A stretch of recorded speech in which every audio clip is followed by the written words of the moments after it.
அதுக்கு என்னுடைய மனுஷர் தன்னுடைய ட்ரான்ஸ்ஃபரை கேன்சல் பண்ணி எனக்காக ஒரு வருஷம் நின்று 2012 செய்து 2015 நீதி கிடைக்கும் வரை போராடுவோம். வீதியிலே அவலப்பட்டுக் கொண்டு போராடி கொண்டிருக்கிறார்கள். இவர்களுக்கு ஒரு நீதி கிடைக்கும் வரை நாங்கள் எனக்கு 2005ஆம் ஆண்டு அப்பாயின்மெண்ட் கிடைச்சு நான் வேலை செய்து கொண்டிருக்கேன். பாதம் கூட்டினதோட இந்தியாவில் நின்றுதான். அப்போ நான் கல்யாணம் கட்டி சுமந்துடாமல் இருக்கிறேன். எனக்கு இணைப்பு தரைக்க நான் கேட்டேன், எனக்கு வீட்டு கிட்ட தாங்க உண்டு. அப்படி இல்லை உங்களுக்கு தெரியல, நீங்கள் தீவகம் செய்யுங்கோ, உங்களுக்கு வெளி மாவட்ட காலத்தோடு நாங்கள் அதை கணக்கில் எடுத்து உங்களுக்கு ட்ரான்ஸ்ஃபர் தருவோம்னு சொல்லித்தான் தீவகம் தந்து நாங்கள் செய்து கொண்டு இருந்தாங்க. அதுக்கு பிறகு பாதத்துக்கு ரெண்டா பிறகு நான் தண்ணீர் வீட்டில் ஒரு பள்ளிக்கூடம், என்னுடைய மிஸ்டர் ஒடியமலையில் ஒரு பள்ளிக்கூடம், பிள்ளை 2 வயதுக்குள்ளே இங்கே அம்மாவோட 3 பேர் 3 இடத்துல இருந்தாங்க. அப்போ நாங்கள் ஒடியமலைக்கு ஒரு இடத்துல ட்ரான்ஸ்ஃபர் கேட்டதுக்கும் எங்களுக்கு தெரியலாண்டு கண்டுபிடிச்சேன். திருவோணமலையில் போய் இளங்கோசரோட கதைச்சு அவர் 2 குடும்பமாக இருக்கணும், ஒடியமலை குடும்பம் மாற்றின்னு சொல்லி பிறகு மாற்றி தந்து நானும் ஒடியமலையில் வேலை செய்தேன். நான் 2 வருஷம் 5 மாதம் அங்கே வேலை செய்தேன். ட்ரான்ஸ்ஃபர் போட்டேங்க எனக்கு காலம் காணாதுன்னு சொல்லி சொன்னதுக்கு இந்த மென்சருக்கு 2011 ட்ரான்ஸ்ஃபர் வந்துட்டு எனக்கு போட்டதுக்கு காலம் காணாது என்று சொன்னதுக்கு என்னுடைய மென்சர் தன்னுடைய ட்ரான்ஸ்ஃபரை கேன்சல் பண்ணி எனக்காக ஒரு வருஷம் நின்று 2012 செய்து 2013ஆம் ஆண்டு இங்கே வந்துனாங்க. இங்கே நாங்கள் வந்தோடனே எங்களை எல்லாரும் கூட வெளியாமதுக்கு தான் நடிச்சவ யாழ்ப்பாணத்தில் காடர் இல்லை. அதுக்கும் நாங்கள் இந்த எவ்வளவு போராட்டத்தின் மத்தியில் தான் யாழ் வலியம் கேட்டு பெற்றுக்கொண்டு நாங்கள் இங்கே பெற்றுக்கொள்ளைகளும் எங்களுக்கு என்ன சொன்னவ, உங்களோட பாடத்துக்கு காடர் இல்லை, நீங்கள் ஆரம்ப கல்வி படிப்பீங்களா இருந்தால் தான் உங்களுக்கு இந்த அளவு ஆன்சர்னு சொல்லி சரி என்று சொல்லி நான் ஓமுன்னு சொல்லி அதுவும் கஷ்ட பிரதேசமான பூம்புகாரில் கொண்டு என்ன 9 வருஷம் வச்சிருந்து நான் ஆரம்ப கல்வி அங்கே படிப்பிட்டு கொண்டிருக்கேன். தற்பொழுது நான் இப்போ ஆரம்ப கல்வி தான் படிப்பிட்டு கொண்டிருக்கேன். 13 வருஷமாக நான் ஆரம்ப கல்வி படிப்பிட்டு கொண்டிருக்கேன். இப்போ போய் என்ன திருப்பி நடனம் பண்ணி அடித்து கிளிநொச்சி வழக்குக்கு போகண்டா 13 வருஷத்துக்கு நான் அந்த பாடத்தை விட்டுட்டேன். மற்ற பாடங்கள் இருந்தாலும் படிப்பிட்டு போட்டு படிப்பிக்கல. எங்களோட பாடத்தை பொறுத்தவரையில் அப்படி படிப்பிக்கலாரு. ஏன்னா நான் படிக்கிற நேரம் இருந்த உருப்படிகள் வேற, இப்போ இருக்கிற உருப்படிகள் எல்லாம் வேற. நான் இனி ஒரு ஆசிரியருக்கு கீழே சென்று படித்து போய்தான் நான் அங்கே படிப்பிப்போனேன். எனக்கு அதோட வயதான அம்மா அப்பா இருக்கணும், அவைய பார்க்க வேண்டிய கடமை இருக்கு. 82 வயது கடந்த அம்மா அப்பா இருக்கணும், அவையும் பார்க்க வேண்டிய கடமை இருக்கு. பிள்ளைகள் இருக்கணும். இந்த குடும்பத்தை விட்டுட்டு நான் திருப்பியும் இப்படி அலைய வேணும் இல்லை. என்ன கஷ்டம், அதோட நான் கஷ்டம் அதிக கஷ்டம் தேரானமா செய்திருக்கேன். இங்கேயும் 9 வருஷம் பூம்புகாரில் நான் ட்ரான்ஸ்ஃபர் கேட்ட போது உங்களுக்கு வெளி மாவட்ட காலம் காணாண்டு 9 வருஷம் என்ன பூம்புகாரில் வச்சிருந்து 2022 தான் எனக்கு முடிந்த சாட்சி மகாவித்தியாலயத்துக்கு எனக்கு ட்ரான்ஸ்ஃபர் வந்தது.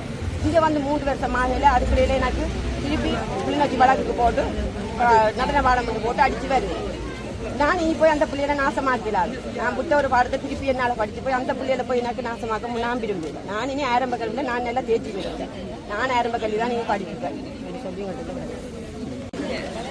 இலங்கை தாய்மொழி ஆசிரியர் சங்கத்தினுடைய பொதுச் செயலாளர் உயர்நேசன் 2025 6ஆம் மாதம் 4ஆம் தேதி இந்த புதிய அரசாங்கம் பொறுப்பேற்ற காலத்திலிருந்து முதல் தடவையாக இந்த ஆசிரியர்கள் ஒன்று கூடி, அதாவது பாதிக்கப்பட்ட ஆசிரியர்கள் கிட்டத்தட்ட எல்லாருமே 35 வயதுக்கு மேற்பட்ட வயதை உடையவர்கள் ஆசிரியர்கள் தான் இங்கே அதிகமாக இருக்கின்றார்கள். அவர்கள் குடும்பத்தை, அதாவது கிட்டத்தட்ட 40 வயதுக்கு மேற்பட்டவர்கள் 90% இருக்கிறார்கள்.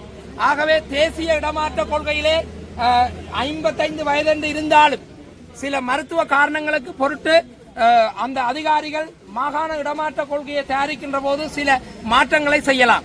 ஆனால் தேசிய இடமாற்ற கொள்கை, அதாவது நீதிமன்றம் என்றொன்று சென்று நாடுகின்ற வேளையிலே இந்த தேசிய இடமாற்ற கொள்கைக்கு முரணாக இடமாற்றம் செய்திருந்தால் அந்த ஆசிரியருக்கு எதிராக நடவடிக்கை எடுக்கப்படலாம்.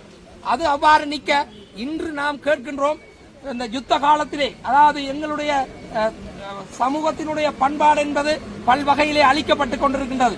இருந்தாலும் யுத்த காலத்திலே 2009ஆம் ஆண்டு காலப்பகுதியிலிருந்து அதுக்கு முதல் 2012 யுத்தம் முடிந்து இறுதி காலப்பகுதி வரை நியமனம் பெற்ற ஆசிரியர்கள் இங்கு பலர் இருக்கின்றார்கள். முன்னர் நாம் பல ஊடகங்களிலே குறிப்பிடுவது போல இலங்கை தாய்மொழி ஆசிரியர் சங்கமாகிய நாங்கள் குறிப்பிடுகின்றோம். இந்த யுத்த காலத்திலே, அதாவது 2012ஆம் ஆண்டுக்கு முன்னர் நியமனம் பெற்ற ஆசிரியர்களை ஒரு ஒரு பகுப்பு ரீதியாக அல்லது ஒழுங்குமுறையின் கீழ் வந்து அவர்களுக்கு இடமாற்றத்தை வழங்குமாறு. ஆனால் அவர்கள் அவ்வாறு செய்யாமல் காலகாலமாக இந்த பருவகால பறவைகள் போல், சீசன் பேர்ட்ஸ்கள் போல் என்ன செய்கின்றார்கள்? ஒவ்வொரு அரசாங்கங்களும் ஒவ்வொரு அதிகாரிகளும் வருகின்ற வேளையிலே அவர்கள் தங்களுக்கு சார்பாகவும் தங்களுடைய உறவினர்களுக்கு சார்பாகவும் கொள்கைகளை வகுத்துக் கொண்டு செல்கின்றார்கள். இங்கே இருக்கின்ற இடமாற்ற சபையிலே 4க்கு மேற்பட்ட தொழிற்சங்கங்கள் அங்கம் வகித்தாலும் பெரும்பாலும் 99% தொழிற்சங்கங்கள் அரசியல் சார்ந்த தொழிற்சங்கங்களாகவே செயற்படுகின்றன. உறுப்புரிமை இலங்கத்தின் தொழிற்சங்க சட்டத்தின்படி 42வது உறுப்புரிமையின் படி சர்வதேச சட்டத்திற்கு உட்பட்டு ஒரு தொழிற்சங்கம் அரசியல் சார்ந்து செயற்பட முடியாது. இன்று ஒரு ஆளுநரை சந்தித்த ஒரு வெக்கப்பட வேண்டிய விஷயம், முன்னர் ஆளுநரை சந்தித்த பாராளுமன்ற உறுப்பினர்கள், வடமாகாண பாராளுமன்ற உறுப்பினர்கள் சங்கத்தினுடைய உறுப்பினர் என்ற வகையிலே ஆளுநரை சந்தித்திருக்கின்றார்கள். ஆகவே நாங்கள் எங்களுக்கு இன்னும் ஒரு வகையிலே ஒரு சந்தேகம் கொள்ள தொடங்குகிறது. இந்த ஆளுநர் முறைப்படி நிர்வாகத்தின்படி அறிவித்திருக்கிறோம், ஏன் இந்த ஆளுநர் கூட ஒரு அரசியல் கட்சி சார்பாக செயற்படுகின்றாரோ? ஆனால் அவர் அவ்வாறு செயற்பட்டால் அது ஒரு பாரதூரமான விளைவை எடுத்தும் மக்கள், இந்த ஆசிரியர்கள், பாதிக்கப்பட்ட ஆசிரியர்களுக்கு அவர் கலந்து ஆலோசித்து பரிசீலனை அடிப்படையில் வழங்க வேண்டும். இன்று மாவட்ட அபிவிருத்தி கூட்டத்திலே பற்றி, ஆசிரியர் இடமாற்றத்தை பற்றி ஒவ்வொரு பாராளுமன்ற உறுப்பினர்கள் நித்திரையில் எழும்பி வந்தது போல் கதைத்துக் கொண்டிருக்கிறார்கள். ஆனால் இன்று ஆசிரியர்களோடு அவர்களோடு ஒட்டி உறவாடிக்கொண்டு அவர்களுடைய பிரச்சனைக்கு தோள் கொடுத்து கொண்டிருக்கின்ற ஆசிரியர் சங்கங்களோடு எந்த விதமான கதைகளையும் கதைக்காமல் அவர்கள் அடுத்த தேர்தலுக்கு தங்களை பலப்படுத்துவதற்காக பேச்சளவிலே மேடையிலே முழங்கிக் கொண்டிருக்கிறார்கள். ஆனால் இங்கே ஆசிரியர்கள் ஒரு சமூகத்தை கட்டமைக்கின்ற எதிர்கால சிப்பிகளை உருவாக்குகின்ற ஆசிரியர்கள் வீதியிலே அவலப்பட்டுக் கொண்டு போராடி கொண்டிருக்கிறார்கள். இவர்களுக்கு ஒரு நீதி கிடைக்கும் வரை நாங்கள் அடுத்தடுத்தாக எங்களுடைய போராட்டத்தை வடமாகாண ரீதியாகவும் தேசிய ரீதியாகவும் விஸ்திரப்படுத்த இருக்கின்றோம். நாம் இறுதியாக இந்த இடமாற்றத்தை, அதாவது வருடாந்த இடமாற்றத்திலே மடு பிரதேசம் செய்தவர்களுக்கு சிலருக்கு தீவகம் போடப்பட்டிருக்கின்றது, துணுக்காய் பிரதேசம் செய்தவருக்கு சிலருக்கு வடமராட்சி கிழக்கு போடப்பட்டிருக்கிறது. அவர்களுக்கு சொந்த மாவட்டத்திலும் சொந்த வலயத்திலும் போடுமாறு அடுத்த யுத்த காலங்களிலே முதல் வடமராட்சி கிழக்கு தீவகம் போன்ற பகுதிகளே வேலை செய்தவர்கள் அவர்களுடைய வயது நிலையும் அவருடைய, அதாவது தாங்கள் முரணாக கலைக்கவில்லை, சட்டம் ஒன்று இருக்கின்றது, அது உங்களுடைய நீங்கள் நடைமுறைப்படுத்தாவிடேன் அது நீதிமன்றத்தை நோக்கி நாங்கள் எங்களுடைய தொழிற்சங்கத்தின் அட்வைசர்களாக செயற்படுகின்ற சிறியமலன் மற்றும் திருவருள் போன்ற சட்டத்தரணிகள் ஊடாக நாங்கள் இதை ஒரு நீதிமன்றம் நோக்கி நாட வேண்டி வரும். ஆகவே இவர்களுக்கு ஒரு நீதி கிடைக்கும் வரை நாங்கள் எல்லோரும் போராடுவோம், நீதி கிடைக்கும் வரை போராடுவோம், நீதி கிடைக்கும் வரை போராடுவோம்.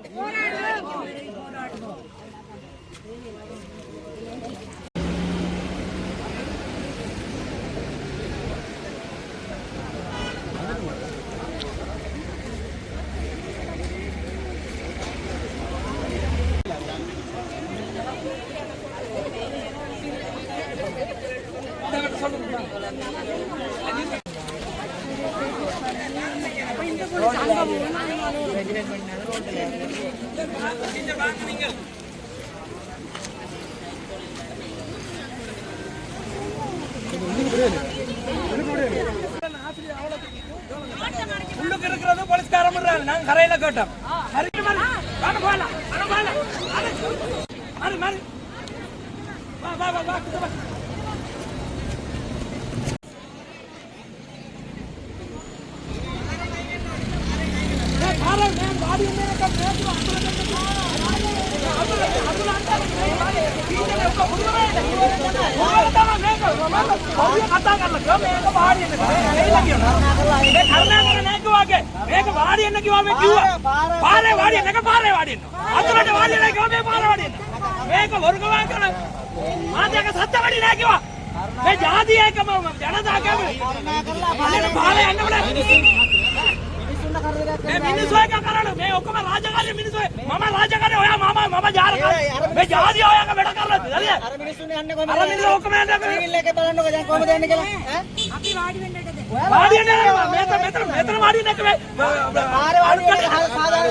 கற்பனை மாறா இருக்கிறோம்.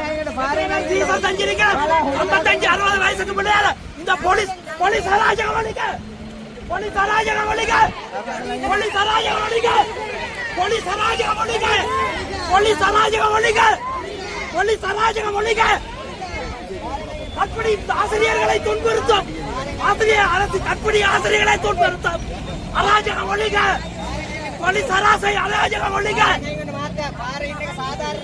මේකට සාධාරණ මිනිස්සුනේ මේක වාඩියෙන්ද කිව්වද මිනිස්සු ගමන් බිම යන්න ඉන්න කට්ටිය ඉන්නේ තේරුණාද මම තේරෙනවා ඔයාගේ බොරු කිව්වන්න එපා කිව්වා ඔයක ජනතාවට කිව්වා ඔයා රාජකාරියල මම රාජකාරියල අනික වෙන ඔය දෙක ඔයා සම්බල පොඩි එක ජාති මම එක සාරි එක සම්බල එක මේක උප්පතිය නෑ කිව්වා මේ ජනාධිපති එක සම්බල එක ජාති එක சரி வேலை செஞ்சு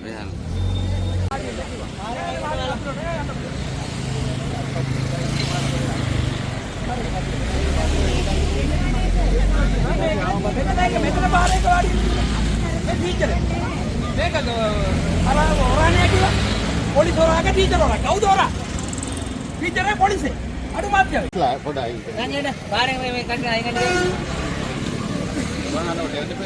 වාහන වලට කරදර කරන්න එපා ඒක මේ ආදානයි කියලා වල හිතලා වැඩ කරන්න එපා වාහන වලට මේ බාධා කරන එක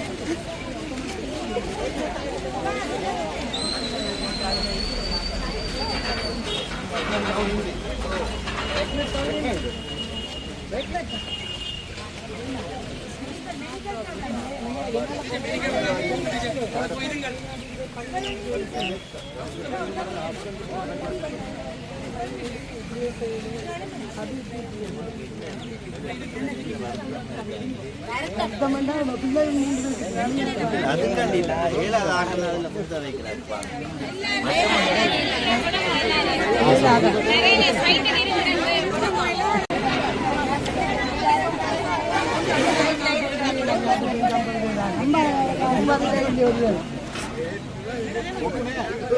அது சைட் லைட்